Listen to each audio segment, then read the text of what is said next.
للمتقین والصلاة والسلام علی رسولہ محمد وآلہ واصحابہ اجمعین اما بعد فاعوذ باللہ من الشیطان الرجیم بسم اللہ الرحمن الرحیم ولو ان اہل القرى آمنوا واتقوا لفتحنا علیہم برکات من السماء والارض صدق اللہ العظیم۔ محترم امیر جماعت اسلامی لاہور ضیاء الدین انصاری صاحب کا اور ان کی ٹیم کا شکریہ ادا کرتا ہوں کہ انہوں نے ایک انتہائی اہم موضوع پر اس سیمینار کا انعقاد کیا۔ یہاں بہنیں اور بیٹیاں بھی موجود ہیں، دانا بینا اور جہاندیدہ قائدین، تاجر برادری کے نمائندگان، صحافی اور نوجوان بھی موجود ہے۔ میں آپ سب کا شکر گزار ہوں، اور منور صاحب نے گلہ کیا کہ جماعت اسلامی نے اس سیمینار کا انعقاد بہت لیٹ کیا، وی آر ٹو لیٹ۔ میں ان کو یقین دلاتا ہوں کہ آپ کو پریشان نہیں ہونا چاہیے۔ پاکستان میں بجٹ پیش ہونے اور پاس ہونے کے بعد بھی ہر دن بجٹ کا دن ہوتا ہے، لہذا کوئی دن ہم نے ضائع نہیں کیا۔ اعجاز بھائی نے ہم سے گلہ کیا کہ جماعت اسلامی ہی انڈسٹری پر توجہ دے، اور جی ڈی پی میں اس کا اگر 20 حصہ ہے تو آئندہ 5-10 سالوں میں ہم اس کو ڈبل کر سکتے ہیں۔ مجھے بہت اچھا لگا، لیکن یہ تب ممکن ہے جب اختیارات بھی ہمارے ہاتھ میں آ جائے۔ یہ ممکن نہیں ہے کہ اختیارات اور کسی کے ہاتھ میں ہو اور آپ تقاضا ہم سے کرتے ہیں۔ 9 مئی کو لاہور میں گراؤ اور جلاؤ کا واقعہ ہو گیا تو بھی لوگوں نے ہمارا احتساب کیا کہ اگر آپ لوگوں کی تربیت اچھے کرتے اور آپ لوگوں کے اخلاق سنوارتے اور آپ لوگوں کی سیاسی تربیت کرتے تو کم از کم ہمارے یہ نوجوان اس طرح گلاؤ اور جلاؤ نہ کرتے۔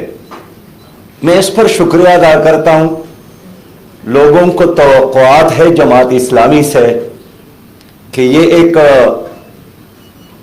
اسلام اور پاکستان سے محبت کرنے والی جماعت ہے، اور ہمارا پہلا اور آخری محور، مرکز، محبت اور عشق صرف اور صرف پاکستان ہے، اور شاید اسی کے ناطے آپ لوگ ہم سے توقع بھی رکھتے ہیں اور گیلہ بھی کرتے ہیں۔ میں بجٹ کی بات کروں، اور یہ بہت دلچسپ موضوع ہے، اس لیے کہ خود مجھے خیبر پختونخوا میں 6 بجٹ پیش کرنے کا موقع ملا ہے، اور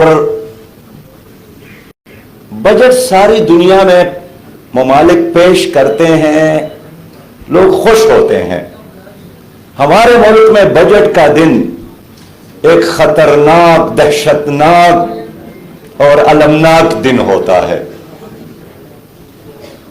یہ اس لیے کہ جب بھی ہماری حکومت بجٹ بناتی ہے، اپنے ملک کے لوگوں کے ساتھ مشاورت کم ہی کرتی ہے، تاجر برادری کے ساتھ، زراعت کے ماہرین کے ساتھ، کارخانہ داروں کے ساتھ، ایون کے مزدوروں کے ساتھ، جو بھی اس ملک کے سٹیک ہولڈر ہے۔ اس لیے کہ قومی اسمبلی میں تو ہمارے ملک کی صحیح نمائندگی نہیں ہے، وہاں تو ایک خاص کلاس ہے اور 75 سالوں سے ہے، اور یہ المیہ ہے کہ ہمارا ملک واحد ملک ہے جہاں قومی اسمبلی میں مزدور کی نمائندگی کارخانہ دار کرتا ہے، کاشتکار کی نمائندگی جاگیردار کرتا ہے، غریب کی نمائندگی سرمایہ دار کرتا ہے، اور یہی وجہ ہے کہ وہ عام انسان کا مسئلہ